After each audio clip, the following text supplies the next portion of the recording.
আসসালামু আলাইকুম রহমতুল্লাহি বরকাতু। সম্মানিত দিনী ভাই বোনেরা, আল্লাহ তাআলার পবিত্র নামের অনেক ফজিলত।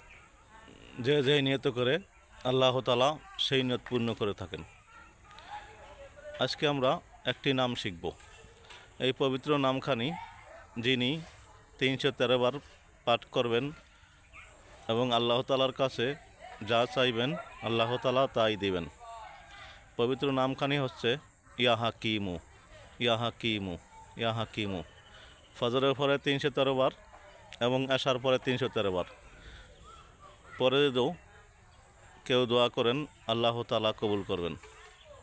বিশেষ করে আমরা মামলা মুকাদ্দমায় জড়িয়ে পড়ি, এর থেকে বাঁচতে হলে এই আমলখানি করুন। আসসালামু আলাইকুম রহমতুল্লাহ।